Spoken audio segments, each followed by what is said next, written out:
The following stream contains mature content and subject matter. Viewer discretion is advised.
And good evening, everyone, and welcome to McStabber Studios, Kansas City, Domain Divided. Of course, I am the storyteller for this chronicle, Shanky McStabber. And I am Mama McStabber, and I play Katarina Rakosi of Clan Zamitzi. I'm Dale, and I play Callum McFarlane of Clan Venture. And Rashad is muted, kicking off our thing right off.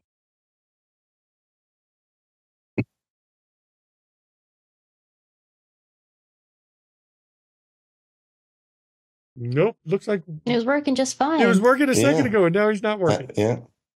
He's going to have to check his mic in Zoom because it's not working. Hello? There you are. Yeah, there you go. That's weird. All right, I'm back. Hello, everyone. I'm Ree, and I play Rashad Giovanni of the Hakata.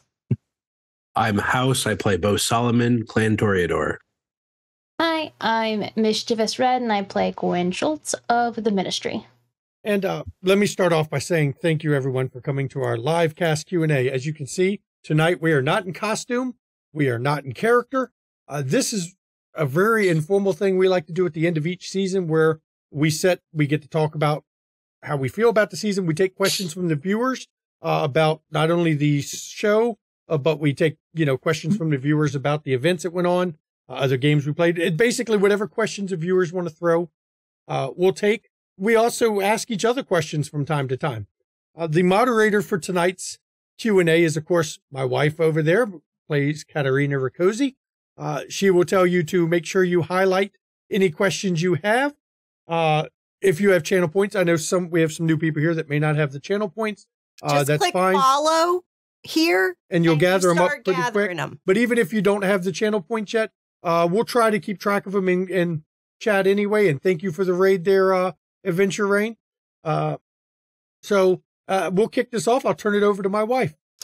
All right. Well, welcome everyone to our first seasonal Q&A of Kansas City, a Domain Divided, as we've just completed our first season last Friday. I am actually going to start with the questions that we got in our Discord because one of our viewers is unable to be with us this evening. Logan Griffo asked actually two questions, one for the players and one for the ST. For the players, what aspect of your initial character concept have changed since you started playing?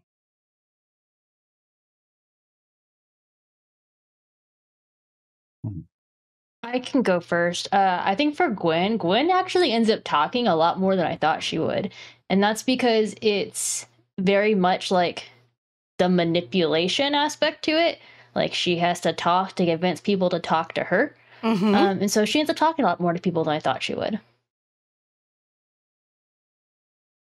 I'll give it a crack after that. I would say Rashad's difference was that he is a much more gray than I anticipated. He's much more in the, like, I won't say sleazy lawyer, but in the, as long as I'm technically not breaking the rules, everything is fine than I originally intended. Yeah. So that was a fun different. That's facts. Well, for me, Kat, I didn't intend for her to necessarily be like the fighter of the group, but it was kind of needed. So she became that. So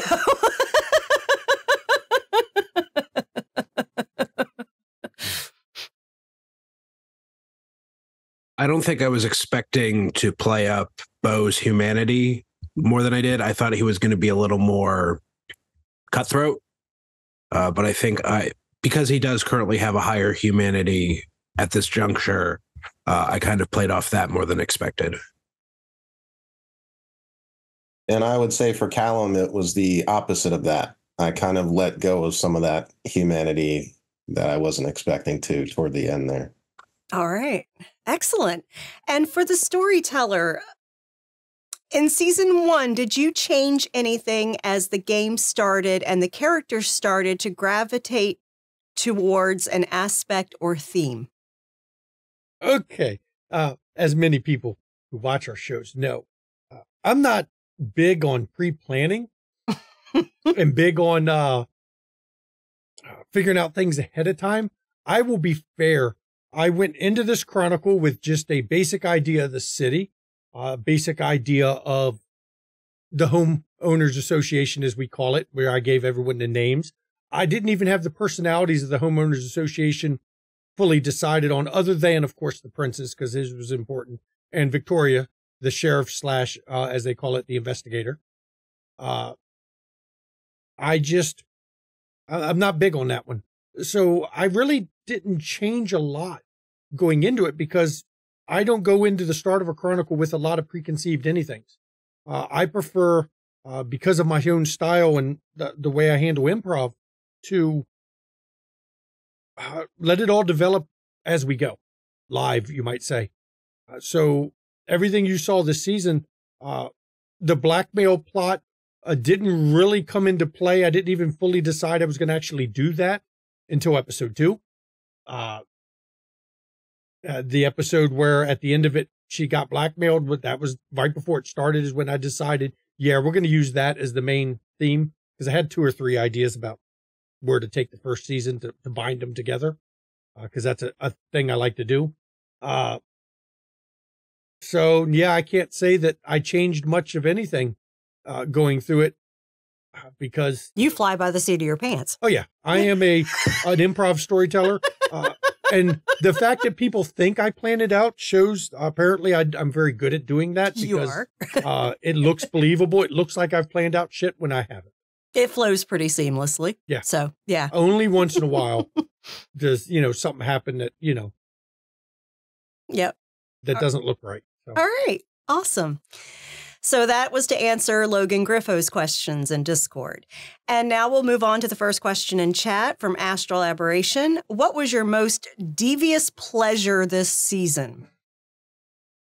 Oh, that's a new question from Astral. He normally doesn't ask that. I'm going to go first on that. It was really a devious pleasure just hopping out of the fucking vehicle and decking that guy.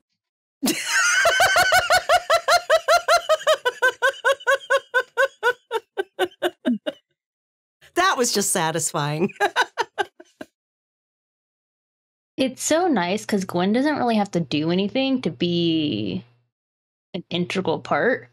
Like, for that combat we had, she literally just stealthed around, didn't say anything, didn't do anything, until like the very end. And everyone's like, oh, Gwen's so key. It's like Gwen didn't do anything until then.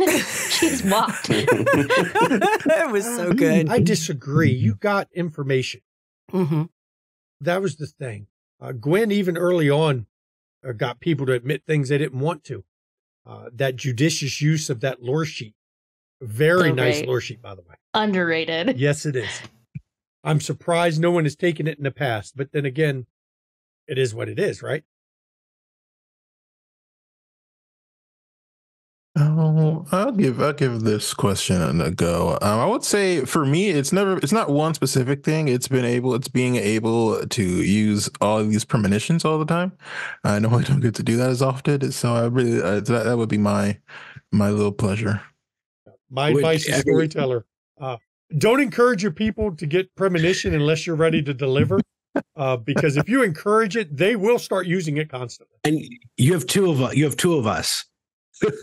And as a storyteller, it can be tough, especially with two, to try to give each one's premonitions a different feel because everyone's premonitions are different. And there's going to be a third at some point. And the third person's is going to have to be totally different feels from the other two. That should be interesting. What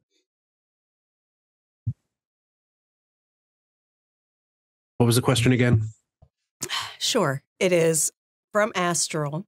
What was your most devious pleasure this season?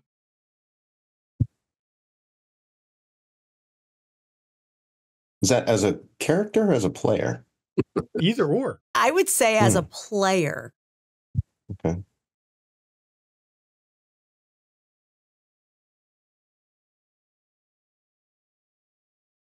And if you don't have one, some people don't do devious shit. Some don't. No, I think mine really is the same, both from Callum's point of view and from Dale's point of view as a player. Getting out from under the tutelage period of the Ventru and actually getting out into the world and, starting to get settled in Chicago and then having to uproot again and move to Kansas City. I think that just leaning into being a vampire, I have a lot of this theory that my sire bestowed upon me during that period of time. And yeah, like when we walked into that house and they had, taken one of my retainers, and I just was like, you know what? I'm a fucking vampire. Yeah. Taking one of your ghouls, yeah. That pretty much was a death sentence for the one who did it. That was a Venture's ghoul? Oh, yeah. I think for me, simply, it's just, having mortals do my own dirty work, just having friends blow away, just shoot friends, in combat. It's like, okay, I'm not doing this. You're going to shoot your friend and we're going to be copacetic here. It is a power trip, just a little bit. Yeah. Corridor would never get their hands dirty. Compel is so useful. It really is. Mesmerized, too. All right. House actually posted a question in chat, so we have a cast question for the table. Were you surprised by any decisions that your fellow castmates made during the season? I'm going to go first and go right out with, I did not expect Gwen to walk in the room with Silence of Death and Unseen Passage and just immediately just walk right up and cut dude's throat. Just murk? The kidnapper. She, without no second thoughts, just calmly, I'm just going to walk up and cut his throat. Everyone else was doing it. Everyone else had killed lesser people, and she's just like, well, this is taking too long. I didn't expect it. There's no other way out of this. And I loved it. I personally loved it. That was one of my favorites for real because it showed again, as a player, it showed again that when my husband monologues, his fucking evil guys have to die. I loved it for another reason, because it showed that Gwen is a manipulator. She's always trying to look innocent, vulnerable. Right, but she is not innocent. Inside, that is not what Gwen is. Yeah. I loved it. She has the lowest Gwen is a humanity at the survivor. table. Mm-hmm. So, yeah. I will have to say Callum was disappointed that he didn't get to do it. But Very vengeful. I was very entertained by the fact Didn't that she act did it. quick enough. You didn't act. You got to act. So yeah, one that came to mind was how like the kind of the change in Callum during that scene right prior to Gwen doing that kill. But the one that I'd say surprised me most, not necessarily because I don't think it's out of line of Katarina's character, but I guess some behind the scenes in the whole like sniper fight, we knew Gwen wasn't going to be there next session. Yeah. So to see Mama Stills decide to send Katarina to go with Gwen, potentially die, like they were in Katarina danger. was in mortal danger. Yeah, I do not pull the punches. right, Had the dice exactly. rolled better, That's probably my would've killed point. her. Putting herself in that, knowing that her character could just be up and gone for a character we knew is not going to be here the next week for personal reasons, surprised me. Yeah, no, I have to go with that one too. I knew there was one that really got me, and that's what it was. And it was not only like the initial decision, but it was the continued commitment to it, where like was not gonna let Gwen go. Like I was just like, I don't know what we're gonna do here. Like I can't be here next session. I have to go.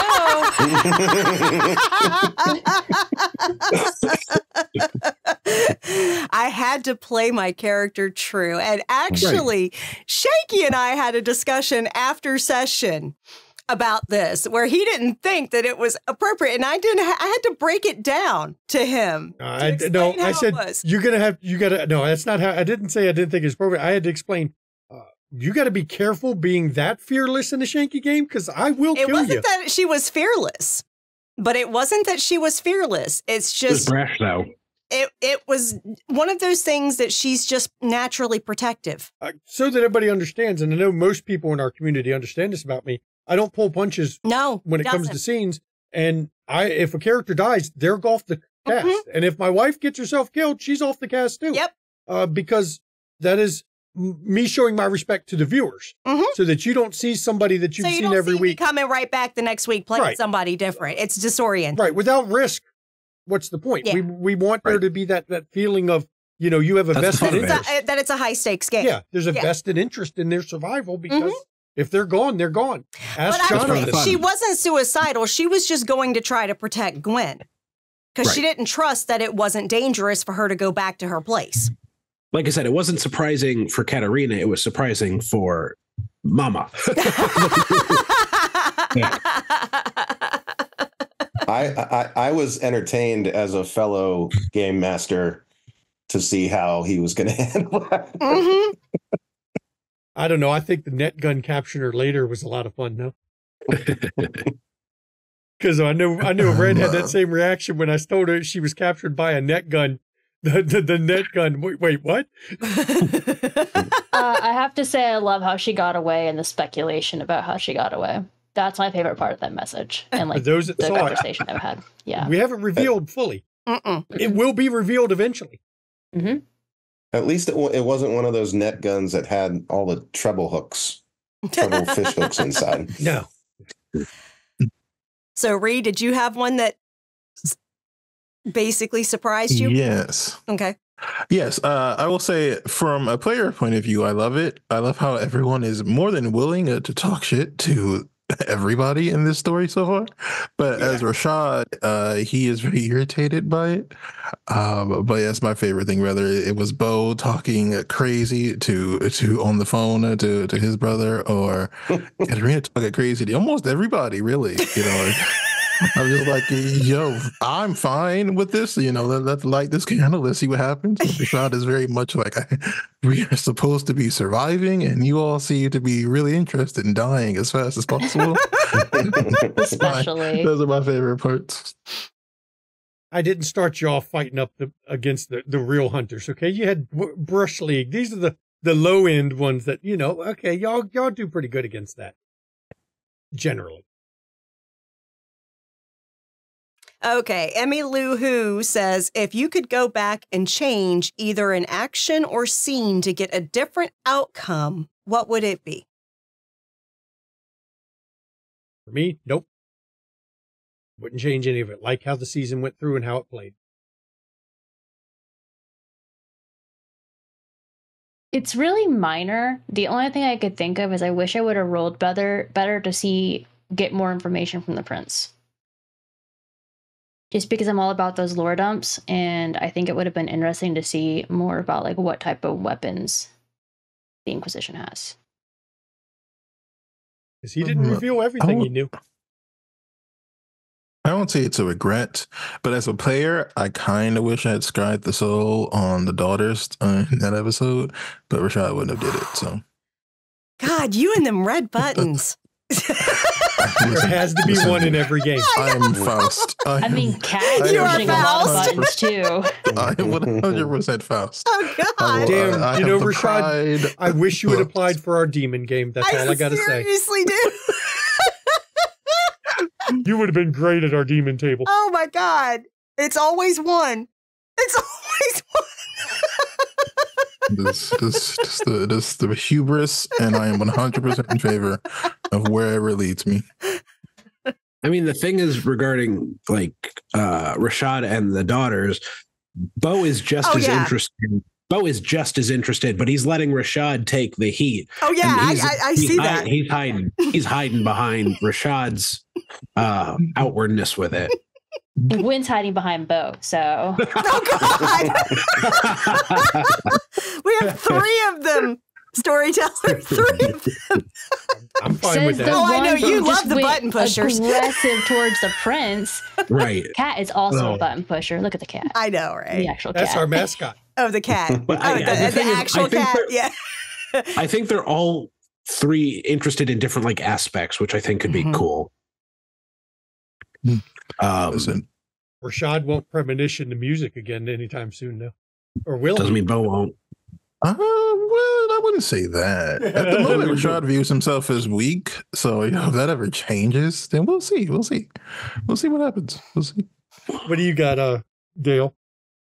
That just refers back to what we were talking about previously. I would have shot that guy in the head as soon as we walked up the stairs. As soon as that door opened, just put a It bullet was in. very unexpected, Gwen.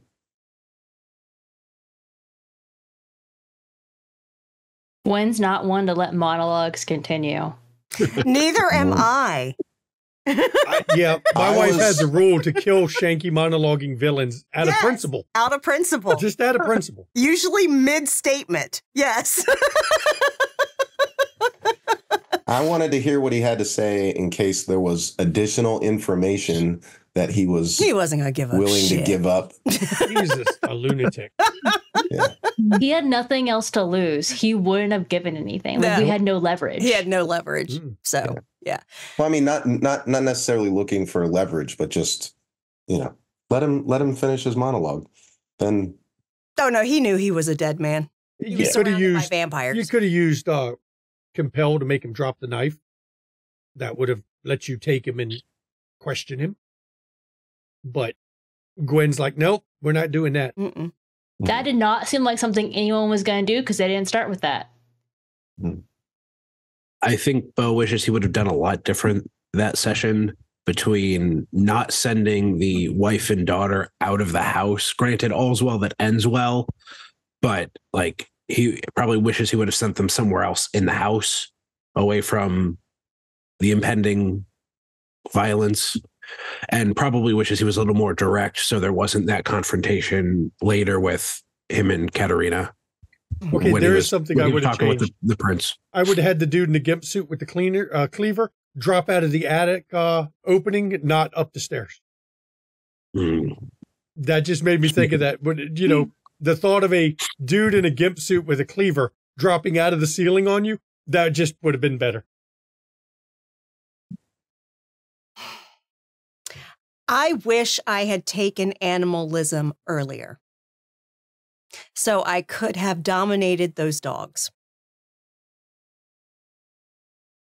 That would have improved my mood a bit. Mine too. I wish I had taken animalism earlier. But I took it right after that fucking session.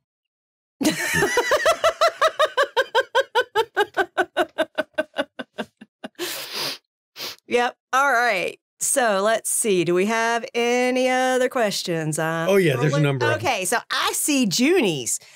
As Shanky's games go, there is an element of chaos that floats about. Of course there is. What was everyone's favorite moment this season?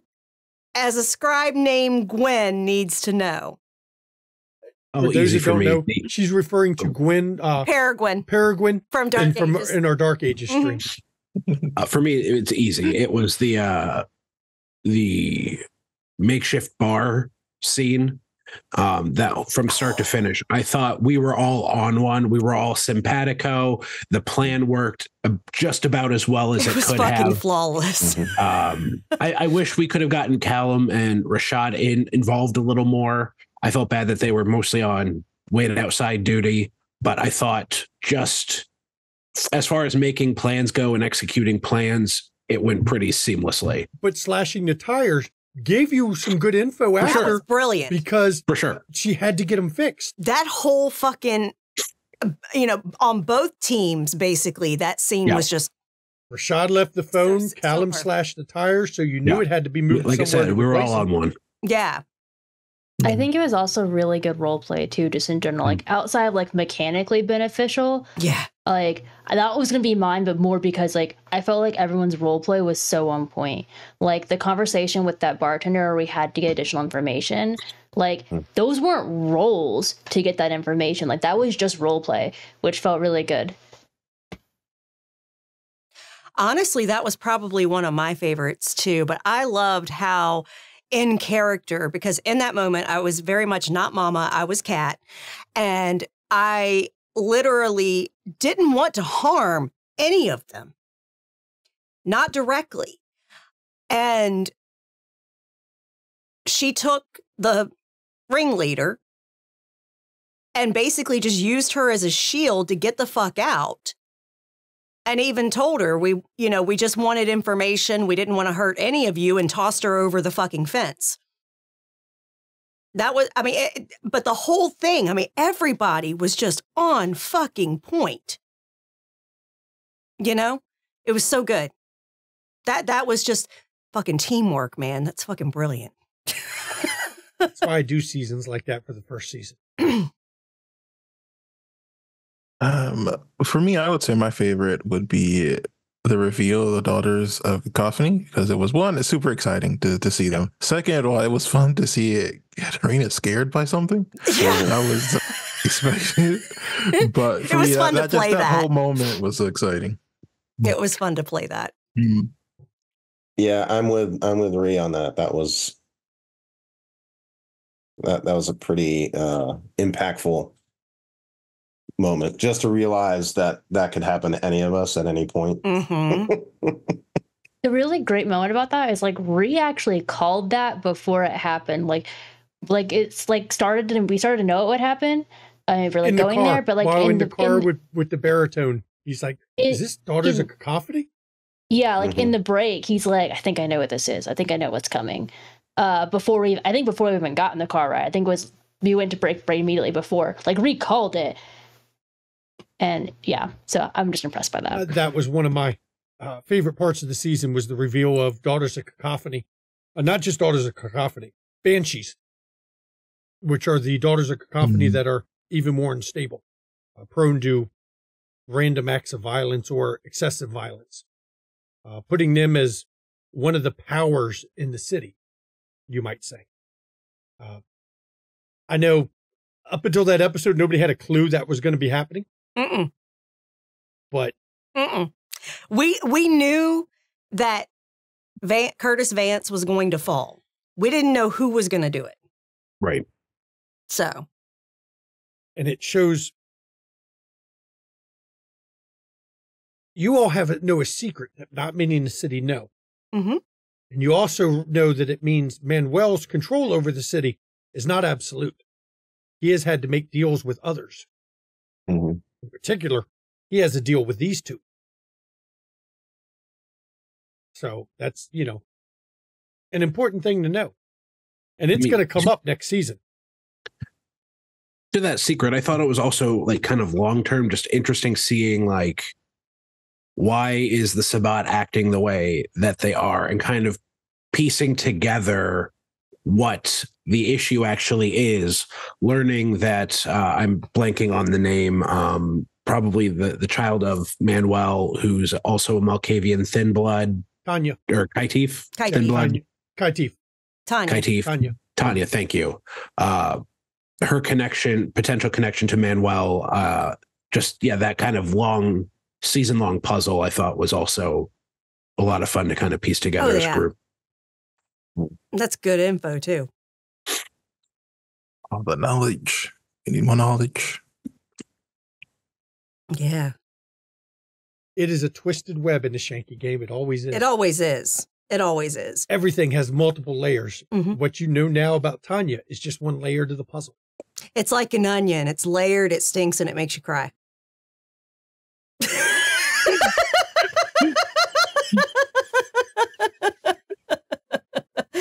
All right. So now we have from Kolowi, which of the, I think he meant VTM's editions, is the most interesting and which is the least interesting and why? Well, not everyone at this table has played multiple editions of the game. For a number, V5 is all they've had, which is fine. Now, I, as a player, have played V5 and a hybrid of V20 and V5, but I've played a lot of WAD 20 games. And I will say that both have good things and both have bad things. Ideally, the perfect game would be a blend of them. That's my position on it. Yeah. There's a number of things I like about V5. I like the faster combat. I like the touchstones. I like the convictions. I like the way humanity is handled, because humanity didn't mean shit in the old editions. I like the risk management versus the resource management. Yep. For the hunger track versus a blood pool. But in the old, one thing V5 does that I've talked about with the cast, and it really constrains as a storyteller. You're a lot more constrained in what you have available to you, because if you use it as written, even the eldest of the kindred out there will only have 5 powers. Right. And it really makes, because some powers are objectively better than others in many ways. Some are just so situational. It makes it hard to make a diverse group of vampires, because a lot of the people will have the same powers because they are so, certain ones are so important, And to circumvent that, we as a table agreed to a home rule that players and even storyteller can purchase more than one power within a level at the same cost for that level. So we can have multiple level 1s, multiple level 2s, etc. And basically, so can his NPCs. And they only pay the XP for whatever level power they're whatever getting, the level is. We don't pay like the way it's set up by the rules is if you take a level 1 power, a level 2 power, a level 3, and a level 4, but you want another level of a lower level power, you lose one of your higher level powers. Yep. You give up a slot, pay that higher cost too. And so we came up with that home rule for this Chronicle, and it gives all of us more chances at variety. Right. And I'll be fair. I'm not fully restricted. I can always, like the Daughters of Cacophony, there are no rules for them in V5. No rules for their disciplines. I can always add things that aren't there. I don't do a lot of that because I try to make sure that NPC versus player, consistent general rule set. But there are edge cases like the Daughters that I'll put in, but you won't see a lot of that.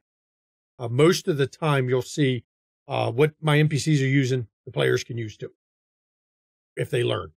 Absolutely. There's just a few edge cases, and they're normally something we're not meant to go after. Or they are somebody who is an elder, yeah, who is much older or has much more experience, as in Windy City, Kore, right? Persephone herself. Methuselah, the Daughters of KoFi in this one. There'll be little bits like that. But Becky, who is, you met during the Elysia scene, she'll use the same rules as the players. Right. She is not an elder. She is not old enough to have gathered powers that others don't have. Right. So that's just the way I do it. Yep. But that way it's balanced because it's not just a player benefit for their characters. It's unilateral across the board. So, yeah. But I like a mix of V5. The Dark Ages is an example where we took V20. Yeah. And combined it with some aspects of V5. We added the V5 hunger track. Mm-hmm. We used the V20 combat system because it's hard to separate the combat system from V20, but we used the Dark Ages streamlined fast combat from the companion book that came with it, or came out with it. It makes combat a lot deadlier, but a lot fucking faster, easier to deal with. But there's things I like in both systems, honestly. I'm not one to tell you one or the other. No, take what you like from both, put them together, work it out. Yeah, work it out. It's your game. Make it your game. Make it yours. Yep. All right. Before we start doing questions from folks that have already asked, I want to go and present to the table. Does anyone here have a question they would like to ask their fellow cast? I already asked one, so I'll let everyone else go. Okay. Biggest disappointment this season? Not talking things you do different. The biggest thing you didn't like about this season. And yeah, you can call me out. Go for it.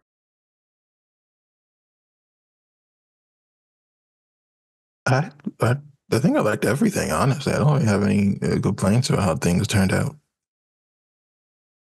Why you gotta go with the kidnapping, Shanky? Can't you do anything else? There's a valid reason. And actually, I like you mentioned just messing. Because we're in our first season. When a player has a known absence, we try to make a story reason for why they're not there so that you just don't suddenly see a person and not know why they're not there. That's just how we try to make sure that it makes sense the person's not there. But in season 1, there's not a lot going on other than the main story plot. Nothing is more important in this season than doing what the prince asked you to do because you're trying to establish yourself.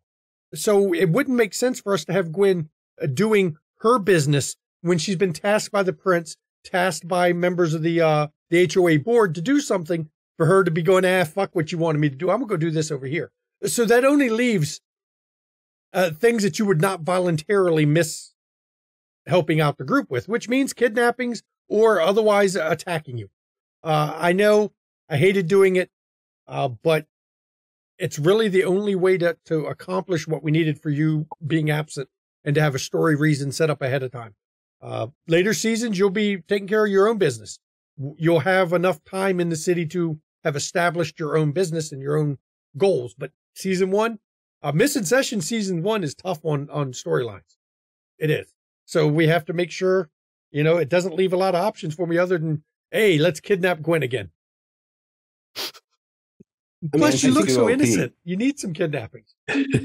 I think you laid it out pretty clear. Like the point, or like our goal for this first season is to lay groundwork for the world, come together as a team, learn how each other operate. And then we know going forward in future seasons, it's going to be a little more sandboxy. So I think that was accomplished. Mm-hmm. Like I said, we didn't know necessarily what to expect going into each session, but I think it pretty much accomplished what you had established and told us this first season was going to be. So to say there was disappointed, it's like, yeah, it'd be nice that it was a little more sandboxy, but that defied what we knew going into this season. Right. Exactly. Mm-hmm. Season 2 will open up a lot more. Right. Not going to lie. That's just the way he operates his chronicles, his long run chronicles. Yeah. We have to build that team. We have to show you learning to be a team. Mm-hmm. Exactly. Yeah. And I'm actually going to bounce off of that because that is the one thing that as a player, it does bother me a little bit. And that's just because it's that constant feeling of being rushed. Deadline. Constantly under fire. It has a thing where if it's session after session after session after session, my anxiety starts building up. So as a player, it felt like I was constantly under pressure. And I did not enjoy that aspect, but I often in first season, as Shanky can attest, do not enjoy that at all. So You didn't get to have any.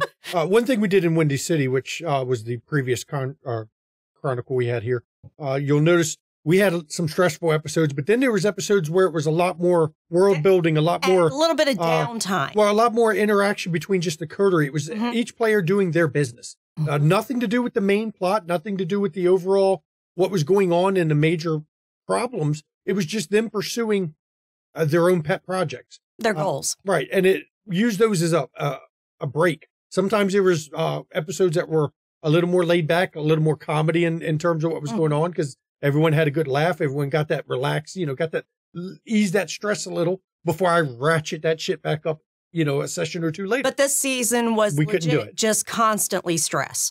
And that was rough on me as a player. By the time we were done, I desperately needed a break for my own mental well-being. But second season won't be dialed up as hard. Yeah. Unless y'all just choose to dial it up. Because when we get sandboxy, the world still lives, so there will be events that aren't your choosing. But if you choose to poke the bear, right? You're going to get what you get for poking the bear. Or sing the song. Yeah. Or sing the song. Yeah. Anyone else got anything they want to comment?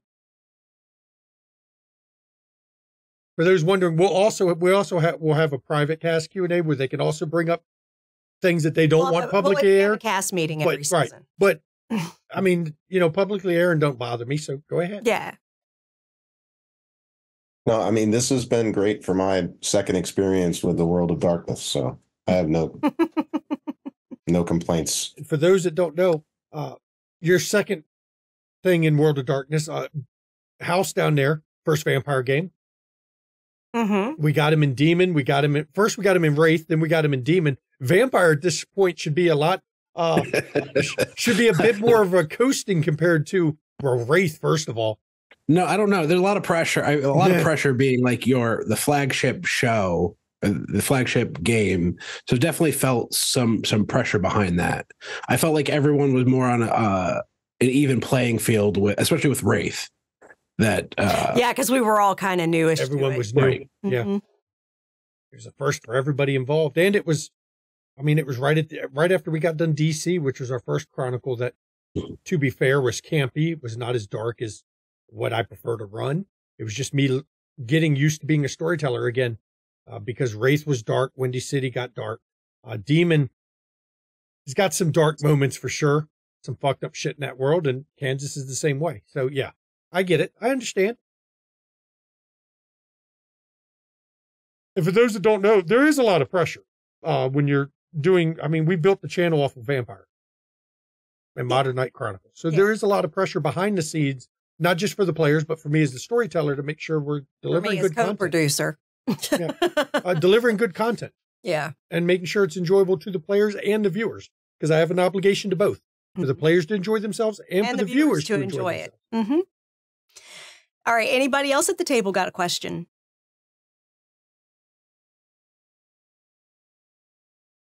Yeah. So if you could change one thing about your character, what would you change?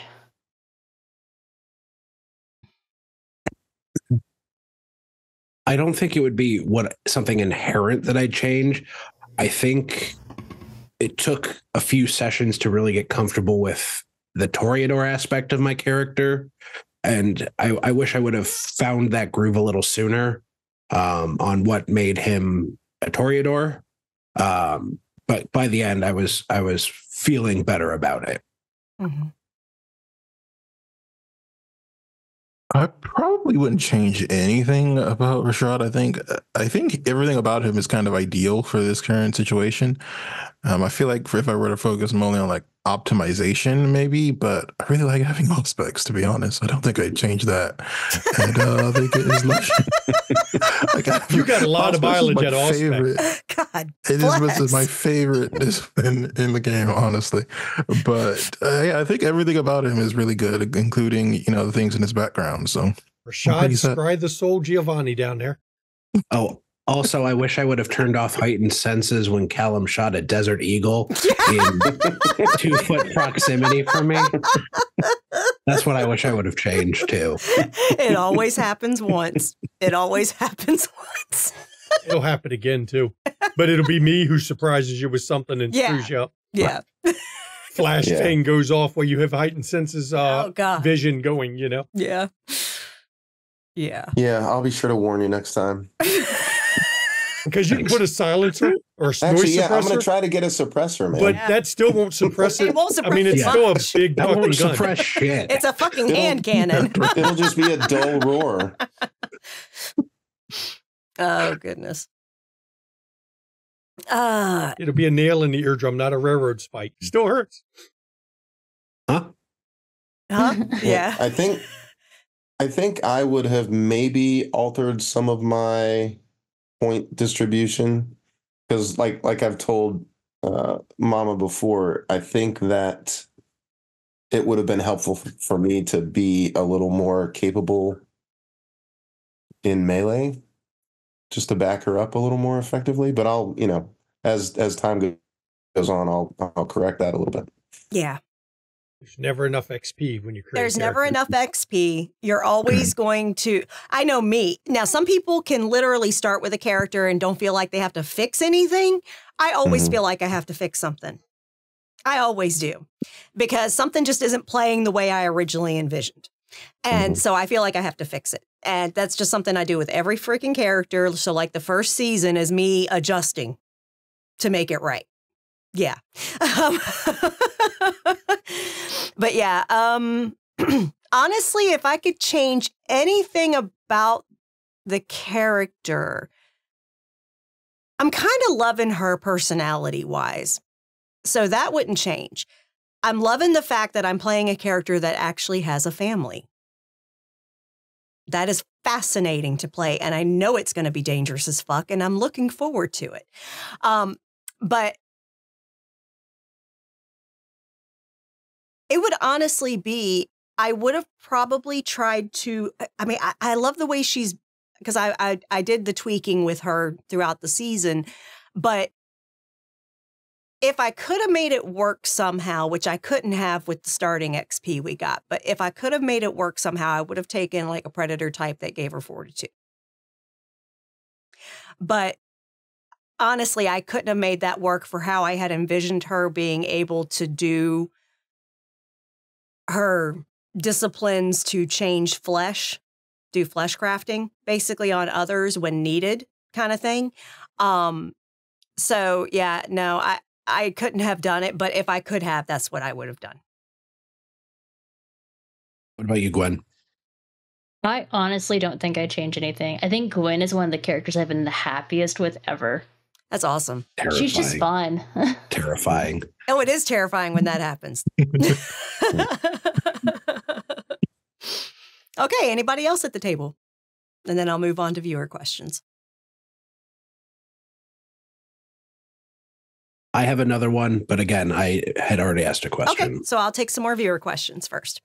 All right, so Astral asks, time for your most emotionally wrecking scenes this season. Go. None for me. I'll show you one for me. Okay, go for it. For me, it was Solomon's conversation with his brother at the poker table. Just like there's that clearly regular family angst going on, and the lines between being on opposite sides of the conflict. It was so sad, and it's like it's gonna be so sad for Bo later. But it's okay. I mean, yeah, the conflict between them has been existent even before Bo turned. Yeah. You can embrace him, and then you can be a big happy family again. Yeah.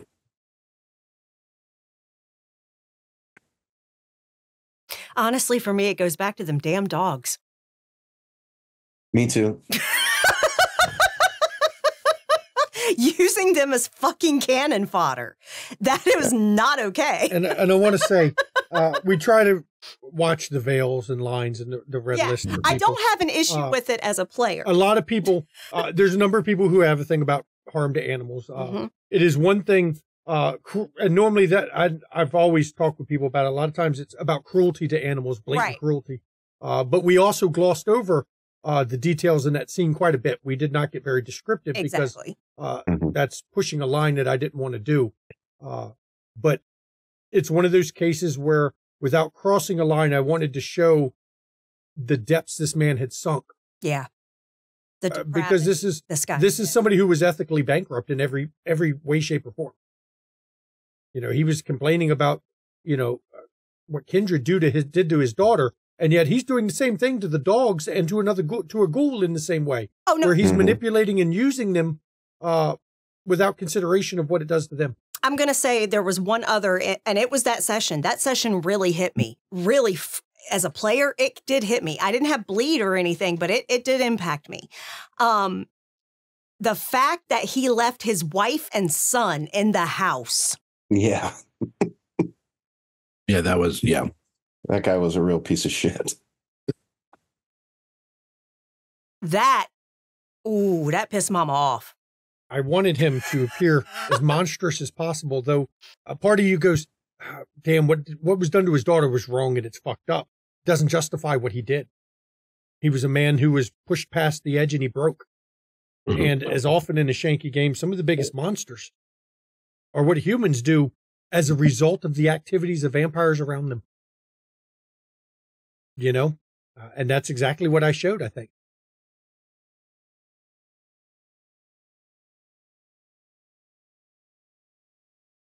Because it's Kindred that don't think about what they do that really causes some humans to become bigger monsters than they ever were. Ree or Red, do y'all have one? Yeah, go ahead. No, go ahead. Honestly, the only thing that I can really think of is, so I think the scene where we were with the bartender and where everyone was talking about why they don't like Kindred, like what their experience was and how they've all lost people. I think that's the one that like I really felt. There was another one too, but I can't remember off the top of my head. It's there was slipping good my mind. Self-loathing in that scene. You saw a peek into what the vampires don't like about themselves and their situations and what's happened to them. I loved it. It was fucking great. Because most Kindred have some issues with their condition. Yeah. Or how they got to that condition or something about it. It's a darkness there. House, you had something? Yeah, I was trying to think of something a little different. Like certainly, Bo definitely felt the weight of the mother and son in that house. But right. I think for me, it was probably the after effects of all of that post the Manuel conversation that night, and just it all just kind of came to a head, and Bo was just done. He was angry with himself, with everyone, with the world. The world, the guy, everyone. I'm really enjoying Manuel as Prince. I'm liking this Malkavian Prince. You're welcome. Well, I had the idea of what his... Relin said Malkavian. I had the idea of his... And that inspired him to continue that idea to flesh it out. To make him... to figure out what his curse was. And I think it's a very unique curse that you don't see a lot of people using. So it makes it good. That's what makes Shanky and I such good partners. We do ideas like that. One of us will have the initial concept and the other one just runs with it. And it shows a curse without going Fishmalky and without going recreating an existing mental illness, because it's not. It's something unique to Kindred. And Ree, what you got? Anything hit you hard? Mine was the... Oh, that's right. You already did yours. And... that's right. That was right. I apologize. ADHD brain. Callum, did you have one? He said the dogs too. Yeah, dogs. Yeah, the dogs are rough. Okay, so Emmy Lou Who says this question is for Red. In Windy City, we saw what happens when a character's humanity drops to low. Are you worried about Gwen's humanity dropping lower? So I'm actually not really. So during that scene, during like that entire episode, which is like the only comment episode I was really there for, like Gwen was like thinking, it's like, why are they like just killing these people. Like, why are they being so aggressive about, like, there's no need?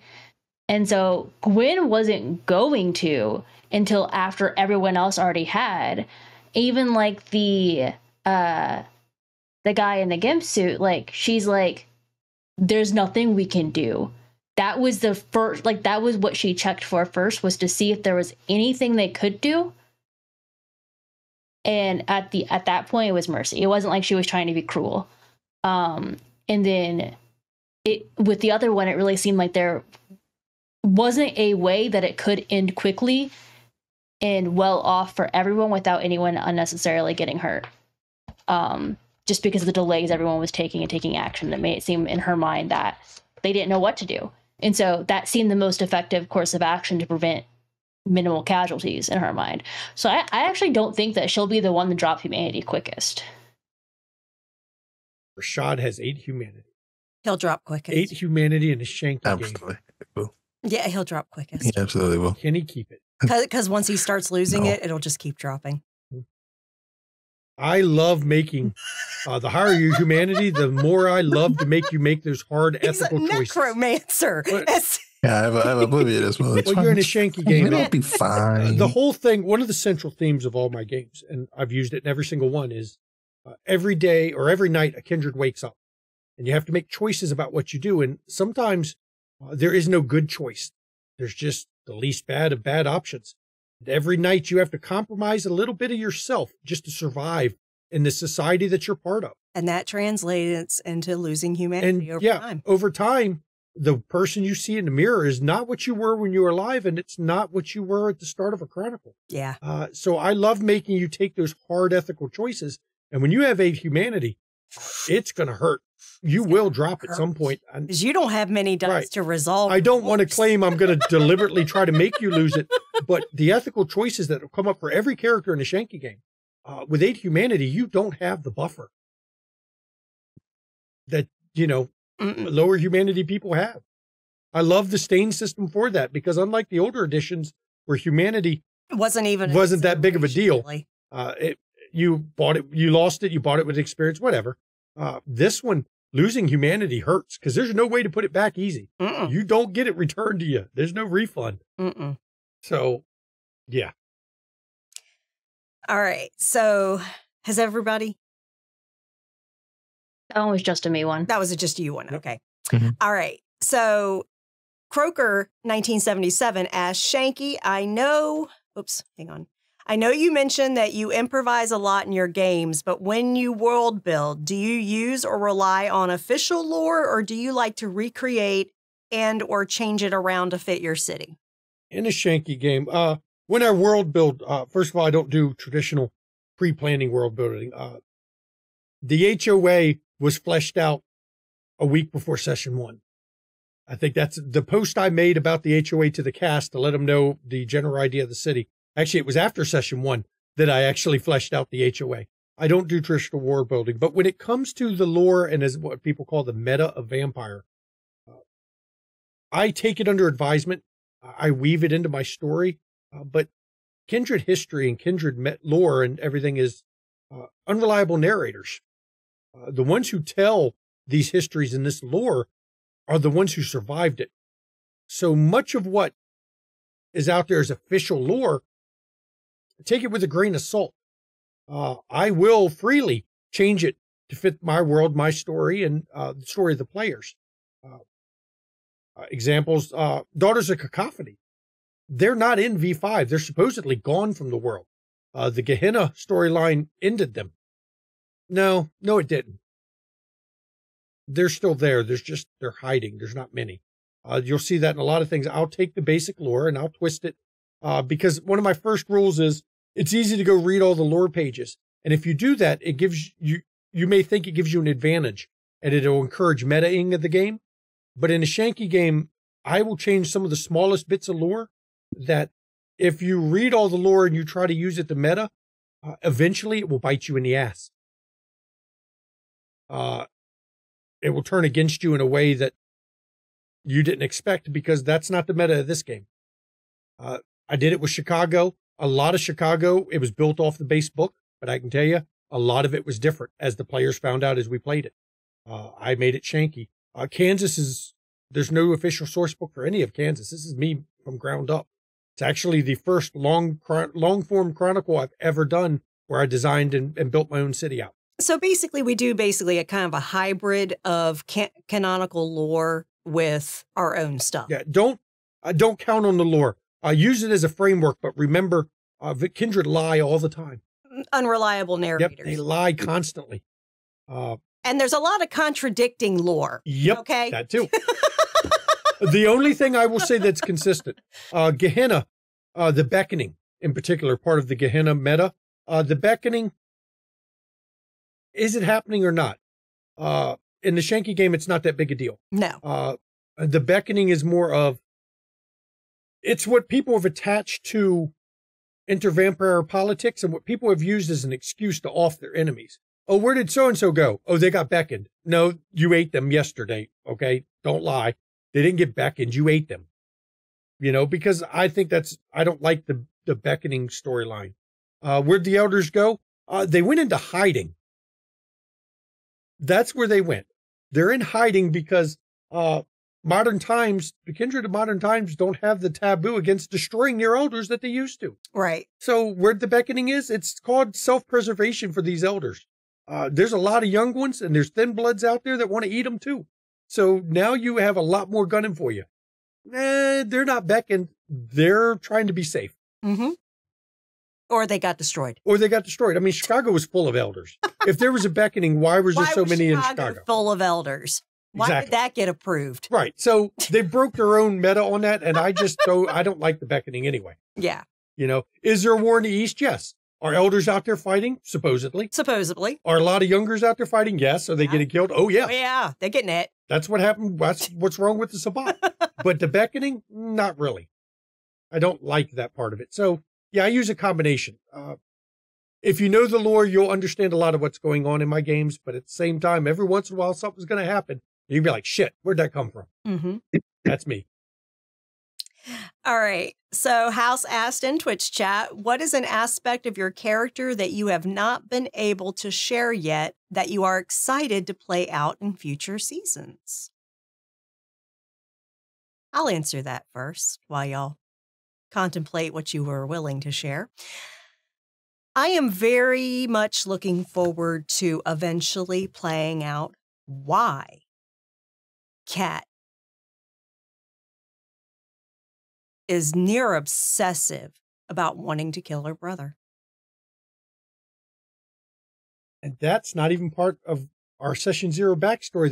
You had that idea later, which is even better, which is why we don't overly go into our backgrounds. Yep. We leave gaps because as the story progresses, people come up with great ideas to fill in those gaps after the fact. It's more than just he embraced her in the situation he did. It's more than that.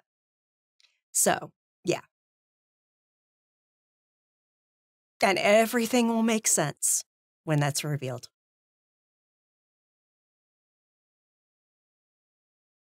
All right, I'll go next. To put it shortly, all the lore sheets are 100 something I'm super interested in. But specifically, Rashad's connection with his cousins and like why exactly he was left in Chicago for so long, and what happened to his sire, who was someone he will say he cared about. So I can't wait to explore all of the fun family dynamics because no one fights like family. And I like to slowly bring those in. Season 1, you got introduced to Bo's brother. He was a perfect villain for season 1, for an overarching villain. As we a lot move of brother through seasons, issues in this group. As we move through seasons, you're going to see more and more of the parts we haven't revealed on that, like Ree's connection, Rashad's connection to the familia. Yeah. Kat's connection to her brother. I'll let the other players talk about what they haven't revealed yet. So I think there's a couple like of Gwen's secrets that I kind of been teased. I think the one I'm most excited for, and it's kind of the idea I'm most proud of, is the Diablerie. I was not expecting the Diablerie to come out in season 1. Thank you, Ree. I don't even remember why you scried the soul. Why you scried the soul? It was the first time you got kidnapped. Yeah, it was something. It was like totally unexpected. It's like, why you got to go this route? This is going to bring up something I did not intend to be brought up way too soon. There's an answer to that question, actually. I can't share it. I'll share it. I asked him to do that. Oh, why? Because I'm trying to look after everyone. Jesus. Wow. Now you're going to feel real bad once you hear why Gwen did it. Oh, God. Okay? Just think about that. You sitting here judging Gwen? Hey, trust but verify. Trust but verify. That's right. This is why Auspex is so wonderful. There are no secrets. Thank you for keeping that to yourself. I just use mine to make food taste better. Gwen, it wasn't meant maliciously. I just wanted to make sure that someone didn't do something to you that you didn't know about. Yeah. Oh, yeah, no, that's totally fair. Like, I get it. Like, I'm not, like, mad. No. You won't forget. No, yeah, but, like, Yeah, right. I can imagine, like, because I know that, like, I feel like Rashad in particular was, like, questions, like, why did this person commit diablerie? Like, what are you doing here? Are you going to eat me next? Like, I feel like those thoughts. And then once you hear the story, it's like, oh. And I said after Windy City, I would not do another Memoriam episode because of, we did one in Windy City. It was an undertaking that was just too many people. It was, we had grand designs and we pulled it off, but goddamn, it was a lot of work. But now about this diablerie thing, just as a spoiler, because I love putting little spoilers in, there will be a Memoriam episode at some point during this chronicle that is going to go into a lot more detail into some of these secrets. One in particular is the diablerie. That is going to be a Memoriam that goes over it. So I'm not going to say what's happening with it, but oh shit. I'm so proud of the idea. Like, it's one of those things that kind of like what happened with Mama is just like how we didn't fully flesh out the character backstory. Yeah. Like, I don't think I even know who had diablerized when it first happened. I was like, yeah. It's like, don't ask more. I don't know. I mean, it's not like my character didn't already have enough reason to hate her fucking brother just from session 0. Yeah, but that is one bit of advice. I know a lot of people like to write full backstories of the character. Don't. For a Shanky Chronicle, don't. Get a nice framework. Understand what got you A to B. Flesh it out as you play. But flesh it out as you play. Go, if you get a good idea, go to the store, tell, hey, I got all these gaps. What if this happened? Yeah, fuck it. I like that. Let's put that is why this is here.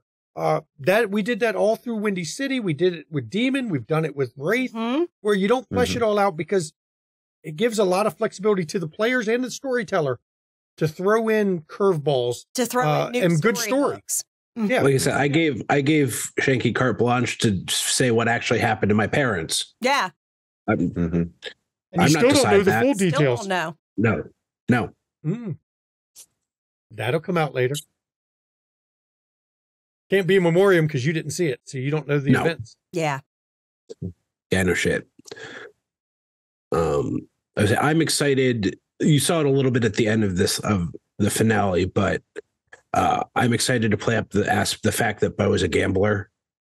He enjoys betting, and that may also lead to a future project of his. But we're not allowed to talk about that. That's right. We don't talk about that. That's rule number 1.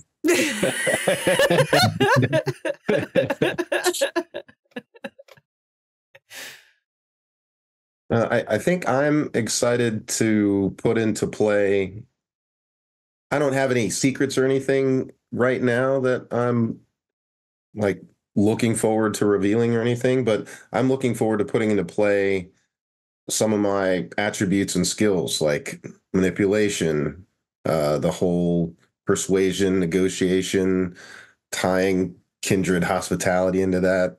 I'm not going to lie. My academics and diplomatic history, like I'm looking forward to implementing. I don't know if you intended it with your Ventru, but I'm not going to lie. I like how you're showing a Ventru a different type of Ventru.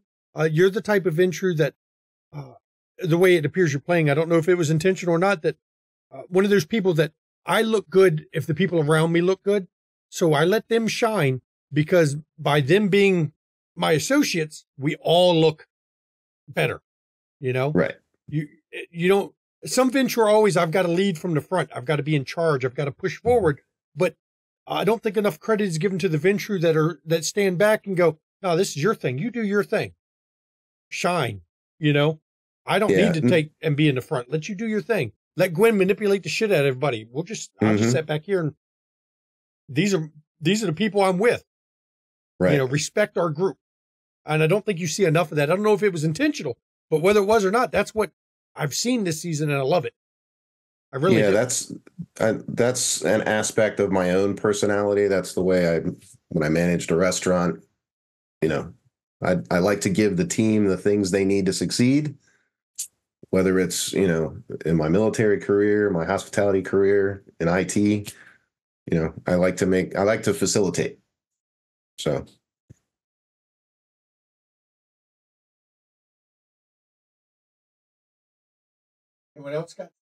Anyone else got something they waiting to reveal, or we got it all covered here? Did everybody go? I think everyone did. Mm-hmm. Okay. All right. And I think that was the last question. Let me just roll through because I don't see any highlights. Yeah, that was the last question so far in Twitch chat. Anybody else at the table have questions? Honest opinion. What'd you think of the Daughters of Cacophony? Loved it. Fascinating. Awesome. Terrifying. Awesome. Yeah. Do you even need to ask? Like, I think I we mean, all it's loved awesome, it. but it's terrifying. I'm excited to get into trouble with it. Yeah. Sure. It was fun. It was fun to filter what I know about them and through which Rashad's background will let him know about them. So that was a lot of fun. So you're aware, I came up with the Daughters of Cacophony being in the city an hour before stream. Nice.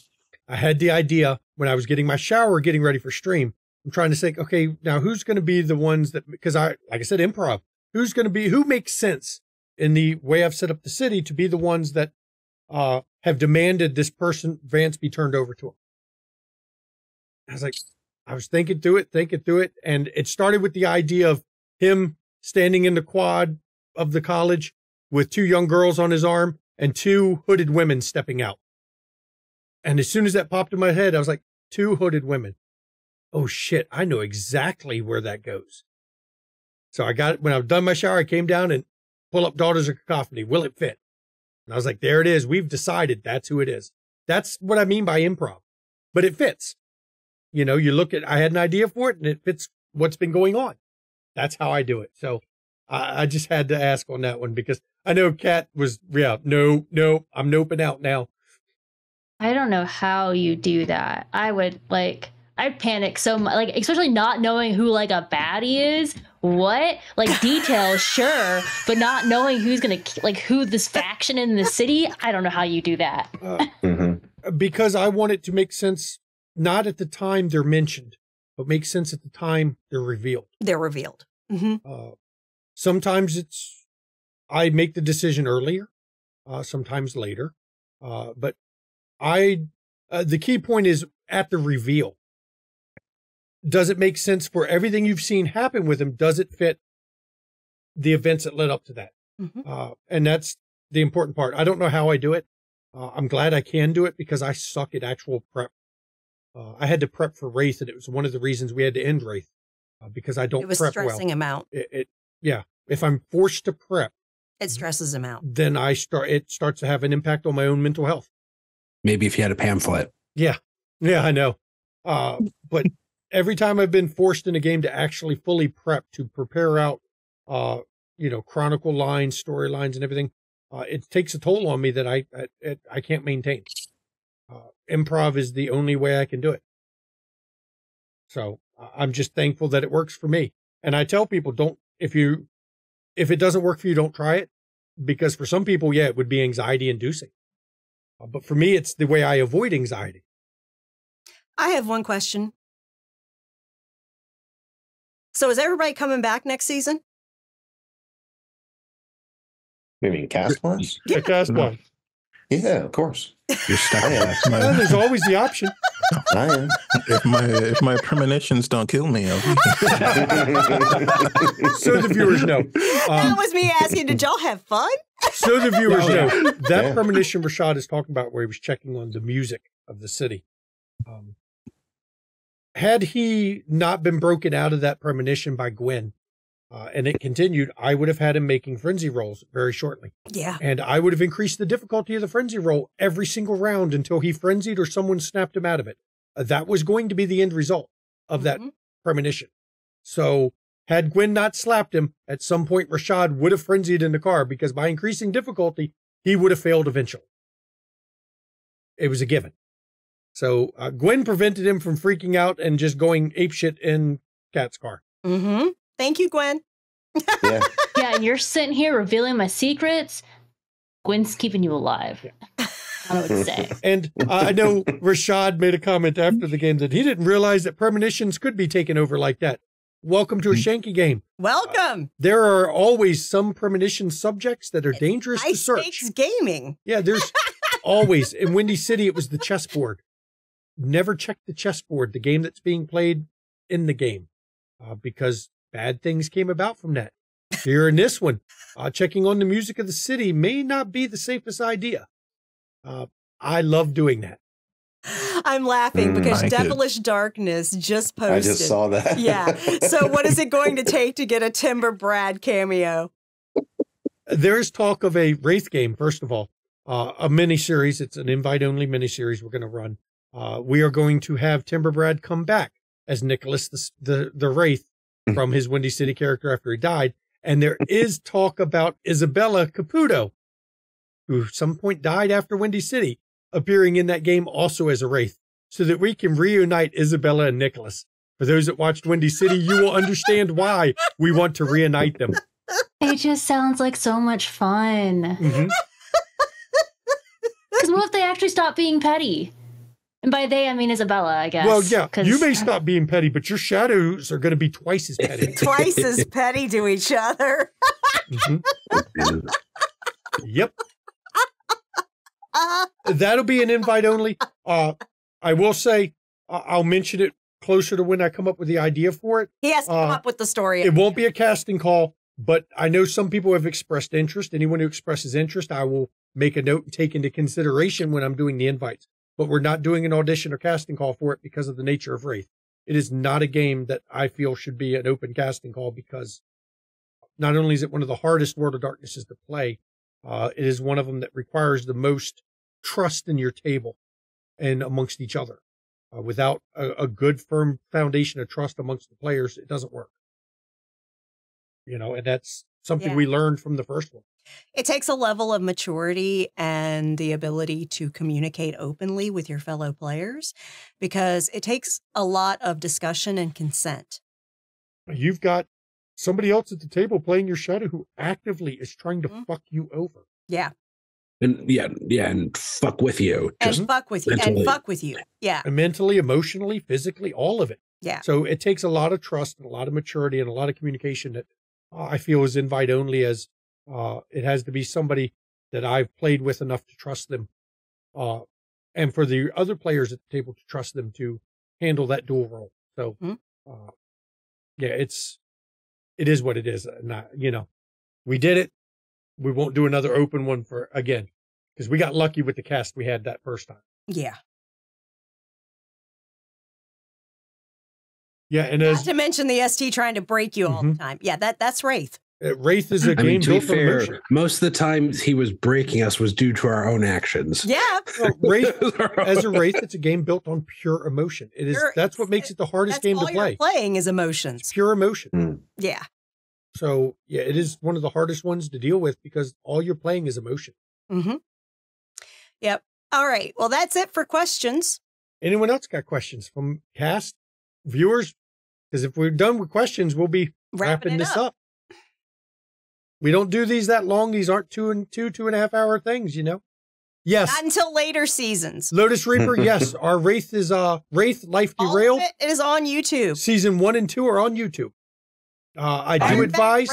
A lot of our World of Darkness stuff is on our front page on YouTube. I do advise if you watch Wraith, understand your own emotional limits, take some breaks if you need to. And if it becomes too much, stop watching. We have had members of the community who could not finish the Wraith Chronicle, and I understand it. I don't hold it against them. It's very intense, y'all. Know your limits. Yeah, please. Take care good. Of yourselves. It is very good. I loved it. But if something starts to affect you, please step away. I'm curious if you all had different character concepts you were mulling with, and if you would be willing to share if you did. If you didn't go with the characters you are now, did you have any general character concepts you were considering? While people think on that, I'm going to answer Emma Lou, who just asked. Yes, I paint my own nails. Mama does not paint my nails. She doesn't have time. I just buy his nail polish. Yeah, she has to get herself ready before stream. That's why I don't wear a guy liner anymore. Because I was having to do that for him. Because I can't see out of this eye right now. I have to get it fixed. I have a secondary cataract. So I can't put guy liner on when I can't see out of one eye because I can't see what I'm doing when I try to put it on. So, but I can do my own nail polish. So I do my nail polish. Repeat your question, Dan. If you had any other general character concepts you were mulling with outside of the one you are playing currently. Mine were just the other two that were in the casting call. Sebastian Costco with his raccoon. That was fucking awesome. Love that raccoon riding around in a baby carrier hidden under your coat. That was awesome. And then that Banu Hakim. I'll play a Banu Hakim one day. Yeah. I honestly really didn't. I have had this Tzimisce concept in my head for a while and was just waiting for the game I could play her in. I will say I don't think it's a spoiler or anything now. The original character that I was going to play was going to be a descendant of Montano La Sombra. That was changed during the session zeros, and I definitely think this is a better fit for this overall story. But I wanted to explore the side of La Sombra that were loyal to the Camarilla from way back. So that's who it would have been if it wasn't for the Giovanni. And you could have been a La Sombra. It was all a matter of how you answered and reacted to events. For those that don't know, on our YouTube is a video about the unique session zero method that we used for the characters for this Chronicle, and I used it for all the vampire, where you go into it with 3 clans one of the 3 you hope to be, which isn't always set in stone either. When you were born, when you were embraced, and that's it. We go into it and go through your life as a human prior to embrace. We also have a session zero method and storyteller tips on our YouTube. Watch the video on there. It's the first one we did isn't as good because it was before we were fully up on how to do the tech and everything. But watch the one with Ravnos Archon, Gray, and Rev Ben Powers. Rev Ben Powers. That's a really good one. Yeah, because it shows a group dynamic also doing of how we do the unique session zero method. Because Rashad went in it one way, and he had a choice of La Sombra or Giovanni based on his character's actions. And his character's actions at the moment of time of embrace was not to run towards the La Sombra. Yeah, I think could have been Kat could have been Nosferatu. Yeah. Depending on that how her times ended up. And that was up to the last moment because it was whether or not she stood her ground or ran. Yep. I could have gone with any of the 3 of mine, and then we added a 4th one on top of that. I know. Yeah, I think so. Fun fact: I actually did not go into the auditions with the character idea in mind. I was like, I want to play another game, so I'm going to be in another game. And so this character is a kind of a mashup of the different characters I had in the auditions. And that's kind of how I always do my characters. I don't generally go in with an idea. I kind of make it up as I go and see if it fits. And it works. I can respect that. For me, go ahead. I was going to say, I'm also the type of player who, I will use random tables to make up my entire character and make a personality that fits. I'll just do that and I'll put something together. I essentially had 2 ideas going on based on the same character, whether Bo stayed or Bo left. So if he'd stayed, I kind of had this idea of him being a mom and pop grizzly barbecue restaurant operator, gangrel. Yeah. But I wanted to go more the fine dining route, and that's why I went the way I did. Gangrel running a barbecue joint. I could see it. I could see it. I could see it. Yeah. That's wild boar ribs right there, buddy. Got them myself. I just got that made me think of like Guy Fieri. If Guy Fieri were a kindred, he would be a gangrel. I just know it. I just feel like he would. I could see it. I don't think he'd have the frosted tips anymore, though, because it just seems like it don't, somebody'd say something about it. All right. Any other questions? Anyone else? Callum, what about you? No, he already said. Did he? Yeah. Yeah.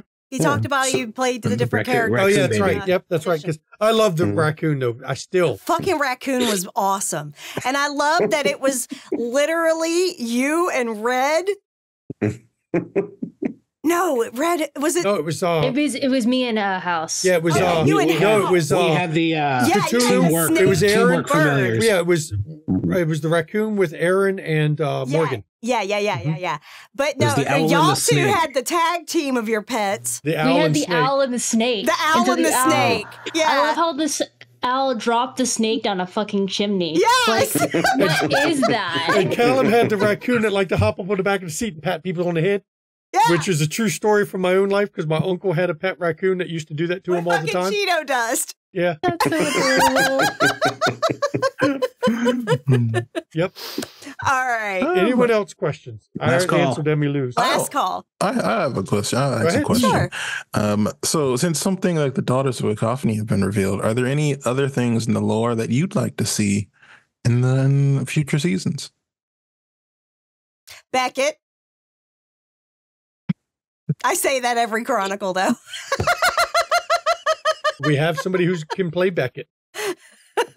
He does a very good Beckett. He's like my favorite canon SPC. For those who've watched some of our other streams, Maddox does a very good Beckett. And he has said he will play Beckett if we allow him at some point. Seriously. I just want to make sure it fits the story, and I'm not just throwing in Beckett to throw Beckett in. I'm gonna fangirl if he does. I'm gonna fangirl. Not in character, but on breaks and shit, I'm gonna fucking fangirl. To the swoon. Devilish Darkness says Dark Ages character can't. Here's the problem with Dark Ages. Because we're going through 800 years of Kindred history, and I still will I won't hesitate to kill off their characters if that's what happens. Any cameo, do they survive the 800 years? If they do a cameo, it almost requires that I allow them to survive. And because of the nature of going through the entire Gehenna storyline, including the End of Times, I plan to end the Dark Ages Chronicle with one of the End of Time scenarios, which by necessity means they can't be exactly in the same timeline with the Kansas crew because the world ends, or at least Vampire story ends with the End of Times scenario. So I don't know if I can do a Dark Ages cameo. I just don't think I can do that.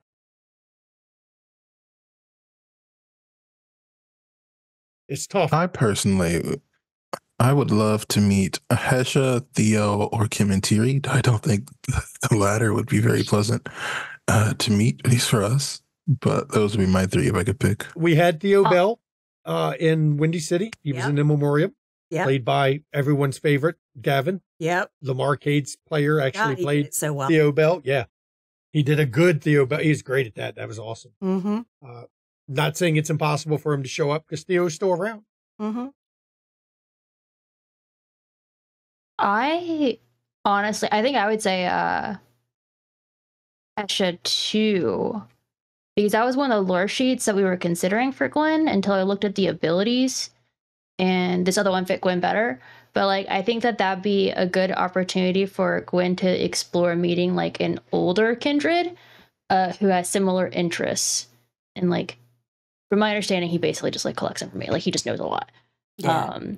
So like I feel like that'd be good for Gwen. I feel like that would also give her an opportunity to explore like her lore sheet, which delves into like interacting with older kindred.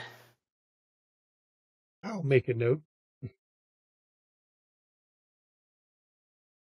Hey, two there's just ministry so information much. brokers. Hey. Yeah, like plus also ministry. Like it just makes sense. Like I said, 2 ministry information brokers. Yeah. That may be a potential Mala situation. Maybe. It's just so hard for me to pick for a myriad of reasons. Mostly because I don't know any of it. What about Noah? Hey, if Noah came back, cool. But you have a Giovanni in the group.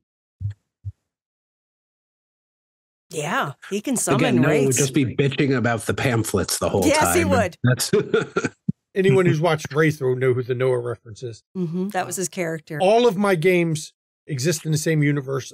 Demon is kind of and Dark Ages, due to the timelines of what we're doing, it splits off at some point, but there are always cross references, even in those, to the other games. Benway showed up in Demon. Bo's favorite author is Evie's character from Wraith. See, there you go. So she may show up as a Revenant at some point, because that was her goal in Wraith. Mm-hmm. Yeah, because she wasn't dead. Yeah, she wasn't dead. Yep. Personally, as storyteller, I'm free to use whatever I want, so I don't have to worry about that. Any splats I want to use, I put in there. I cross splat a lot, throw lore characters in when they fit. I won't be exploring Vitel being Lasombra himself. I'm not going to do that to these players. They won't have to deal with Lasombra himself being in Baltimore. I think we've covered that already. Thank fuck. Yeah. I don't think Tally will make an appearance in this one. Thank fuck. You're in it. Yeah, okay. No, legitimately, I probably would have played that up more if Rashad hadn't gone through everything he did. Yeah. Urani mentioned, let me make sure that viewers watching on YouTube, Urani mentioned that he expected Bo here to react more to the daughter's keening. Expect it to come up. No, at that point, I didn't want to step on Rashad's toes and double dip into that. But Bo is certainly, and I am certainly interested. Mm-hmm. Dangerous line there.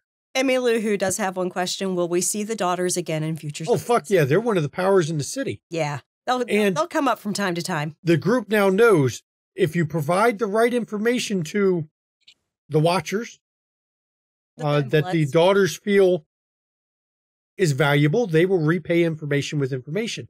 Now, sometimes it may not be the information this group wants. Right. The daughters will decide what information should be shared. But in a lot of ways, that gives them a leg up on the competition in the city.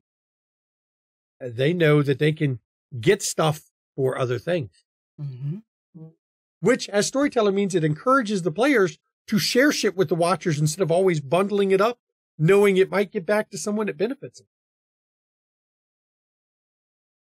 And I keep forgetting Becky's out there too. Oh, all the stuff we've gone through, we still have her to deal with. Right. I didn't want to bring her looming in the first season. She'll be fine. She got the good hair. I had so much fun playing her in auditions. For those the viewers out there, during the audition process, one of the things we do during the audition is there's some role play scenes as part of the audition. One's complete improv. One they get basically some prep. They get told the basics of the scene, not knowing all the details, but they get a lot of what you see on the stream here when we're playing, where some scenes will be planned out where I want to go talk to so-and-so, or we have to go meet with so-and-so. And then other scenes are just get dropped in their lap. So we recreate that. And for the auditions, my wife and myself play the NPCs, and Berlin was playing Becky during the auditions. Becky with the good hair. Yep. As part of that evil little bitch. It was, and then of course we do table tests, which were basically one shots that are not streamed. They're not done on camera, where they're recorded for a review during the audition process, but they're not something we release out because it's internal for us to It's decide the internal cast. for us to decide cast. Yeah. Table tests are to see how players work with other people. Yeah. Because you want a table that works. Mm-hmm. All right. Well, that's it for questions, y'all. So, Shanky, go ahead and take us out. Okay. Well, first of all, I do want to thank everyone for coming to the episodes this season and to the Q&A in particular. And overall, I want to thank the community for the support. We do this for the community. We do it because we love sharing stories and we love seeing people get caught up in the ride with us. And I know it's not like every game out there. There's a lot of things that aren't. Table game style, we do a lot more performance and improv acting than some of the what a lot of people are used to at their home games, but that's done to make it a show, to make it enjoyable. But I do want to say it's not scripted. I want to point that out. And I do thank everyone and this cast of players for being here. Everyone's along for the ride, me included. I don't even know half the time what's going to happen. And that's what makes it so fun. And we love sharing it with you. So, you know, I do thank you all and thank you to the cast. As always, join our Discord. We cast this show from the Discord, as it was mentioned. We did auditions for this one. Not every show gets auditions. Some show we do a casting call, people apply, and we say, good, you're in. Some of them we do auditions. Generally, the only one who does auditions around this studio is me, and that's normally for my long-running World of Darkness games. So far, we've done actual auditions for Vampire and for Demon. Shows you how often I do auditions. But even if you don't audition on the show, if you want to play with us, if you're on the Discord, we'll post a casting call up. Old Gods was picked based on who applied. People applied. I said, you're in. That's how we got our Old Gods cast. Mama just did a Monster of the Week, which is actually going to be our Monster of the Month stream. And again, people just applied. So, and it's going to have a rotating cast of 9 players. Yep. So Discord's where it's at. That's where all our casting calls come from. We also do Zoom Hangouts. We did one New Year's Eve. We do them as our spoons allow. And overall, we've got a great community. We talk about not just role-playing games. We just have a good supportive group over there. So be on our Discord. You want to catch the back episodes? YouTube, of course. All the back episodes are on the McStabber Studios YouTube for all the World of Darkness, all the one-shots. The only thing not on our YouTube is going to be your Ishvel, which was D&D 5e and Call of Cthulhu. That is going to be on Tiss's YouTube, which is Ishvel right there. Tiss is our British, Dr. Tiss is our British DM. She runs Call of Cthulhu, and you'll hear about that shortly when my wife gives the schedule. But pop over to her, to both channels and give us a subscribe there.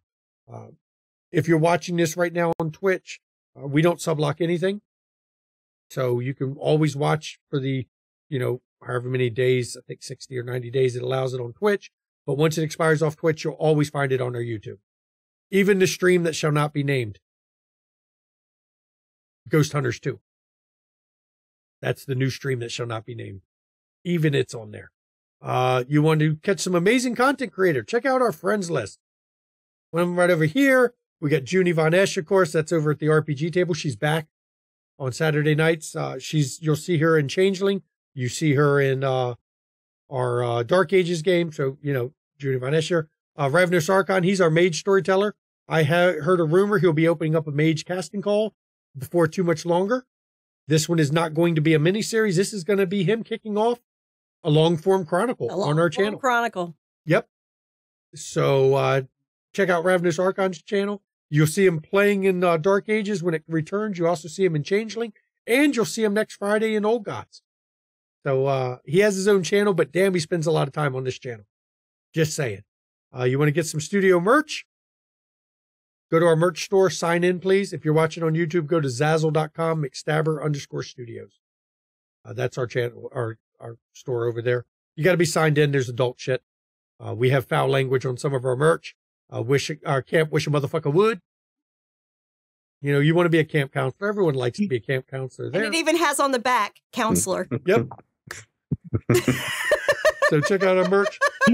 So you're aware, if you want to support the players, bits and donations, they go to the players. Studio only keeps the tax part of it because we get taxed on it. The taxes are pretty rough on us. But bits and donations that go to the players. Reminds me I need to tomorrow update the bits totals and do my end of year closeout because it's a brand new year. I have to close out last year's bits so I know how much was there. And of course, if you want to give to the studio, subscribe on Twitch. They'll take half, bastards. You can go to our KoFi. They don't take half. But if you're watching on YouTube, like the video, subscribe to the channel, hit the notification icon, comment on the video. All that drives up our visibility.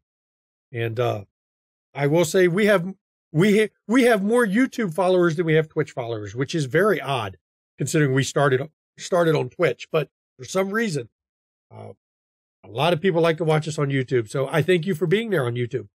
You're part of the community too.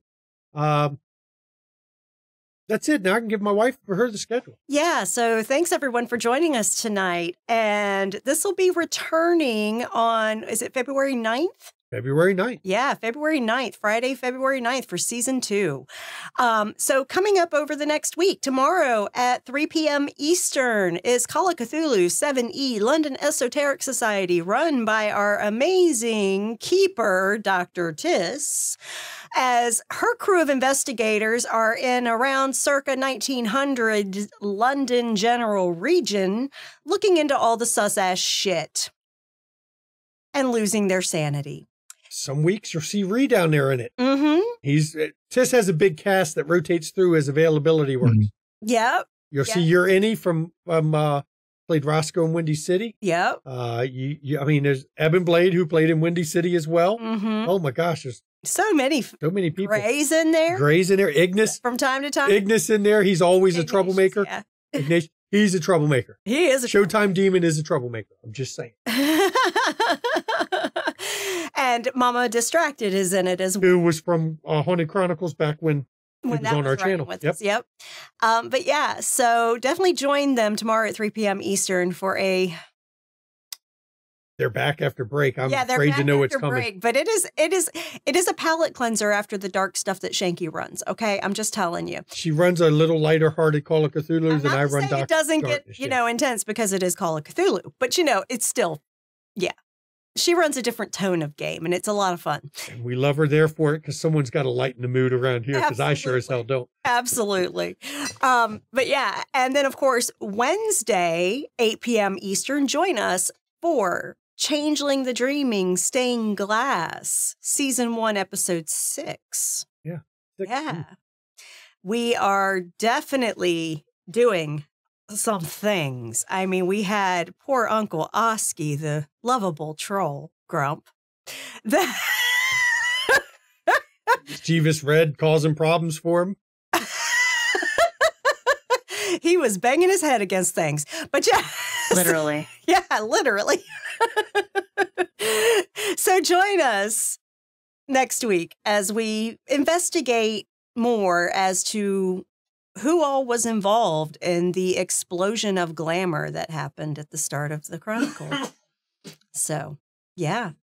And then Friday next week at 8 p.m. Eastern, we start Old Gods of Appalachia, run by Shanky.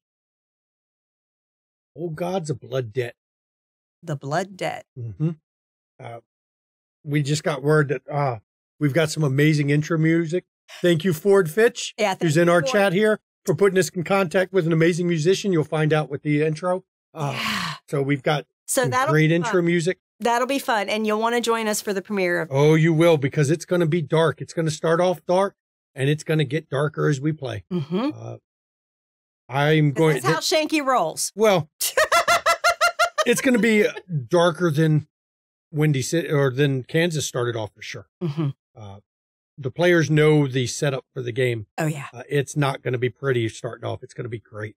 And you'll see some familiar faces. Yeah. Some of them at this table right fucking now. Mm-hmm. Some people like to play with us, it seems. I don't know why. Yeah. Yep.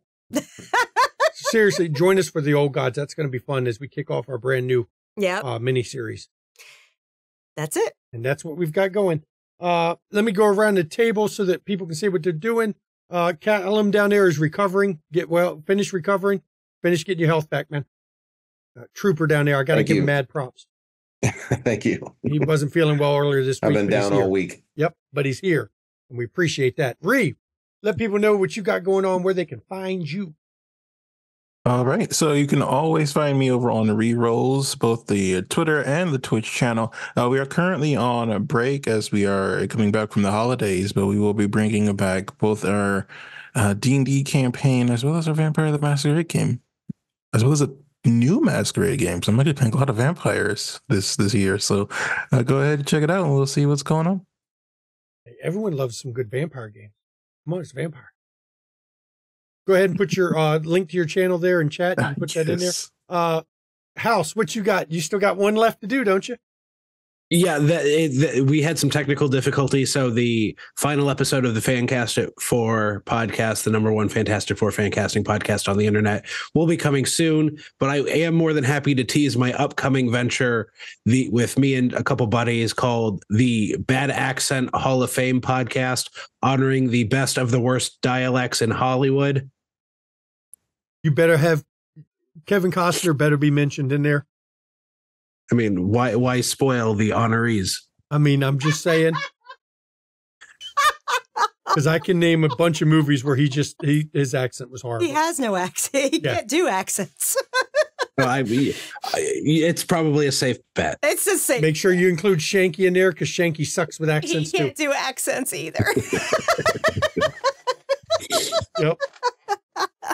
And then, Red, what you got going on? Let people know. Yeah, so I stream on my own channel at Mischievous Red. I'll be streaming this Sunday, probably at like 5 Central, I think. I'm not quite sure. You'll get a notification when we go live if you're following. Where I do some creative artsy stuff. Right now, we're working on writing, and I'm going to be doing a short story now. I'm also one of the co-founders of Huntsman's Hydra, which is like a tabletop accessories merchandise thing. Yeah. So yeah, check out Red. You'll get to actually see the zoomy cat in the background running on the wheel. And the cat on the wheel is an official mascot of our vampire streams here because every time the cat starts running, Gwen starts rolling crazy crits. The cat blesses us. I'm just saying we've seen that pattern. And as always, when we end these episodes, everybody, mental health. It's not a joke. It's not a laughing matter. Please take your own mental health seriously and take the mental health of others seriously. Check in on those around you, especially if you haven't heard from somebody in a while, because the holiday's rough. And a lot of people are not okay right now. And if you suffer from mental health issues, the first things I want to tell you is it's okay to not be okay. There's nothing wrong with admitting you have issues dealing with your mental health and getting through the day. And I want you, if you suffer from mental health issues like many of us do, myself included, please reach out to your own support network. And if you feel you don't have a support network, because I know a lot of people worry about the stigma that's attached to it, or they just don't feel close enough to people around them to do that. In chat's a list of numbers you can call or text 24 hours a day, 7 days a week. And there'll be a professional on the other end of the line to help you out. And they can be that lifeline you need. And if you're watching this on YouTube, or if you're not in the U.S., so you know, I know we have a number of non-U.S. viewers, go to findahelpline.com. You can put in your country of origin. And with that, you can get support network in your country.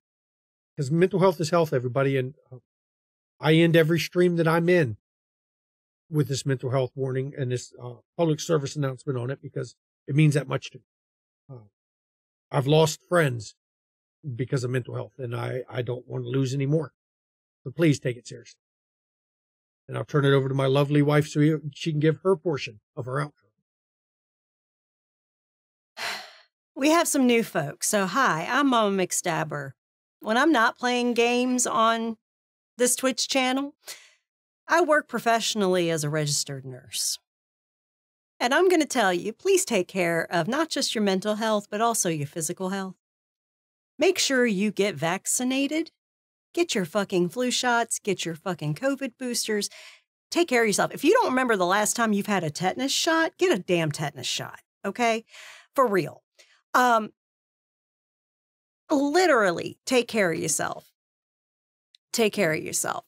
And it's okay if you're struggling right now and you need help. It is not weakness to ask for help. That takes strength. It takes strength and courage to realize that you can't do it alone. Nobody is an island unto themselves. Nobody. So, if you need help, ask for it. Please, seek it. Seriously. Said with love. Yep. And I do thank everyone for coming. Welcome to 2024. Get your ass registered to vote. Abso-fucking-lutely. Get your asses registered to vote. A lot's on the line right now. Fuck yeah. Democracy's on the line, so please get your ass to vote. Voting numbers, turnout sucks. And please educate yourself on how our election system works when it comes to the presidential election. They don't primary incumbents. Third party is unlikely to even get on every single state ballot and will not get the electoral college votes to actually get elected. Third party just siphons votes from somebody else. Yep, and it usually siphons from the incumbent. Yep, so you're aware. So please educate yourself on our voting system. Said with love. And as a federal contractor that earns their living through supporting the federal government through contracts, I do not believe in voting for any group that cannot pass a fucking budget. I mean, that is my livelihood you're talking about. That is how I put food on the table. Republicans are literally holding the budget hostage. Yeah.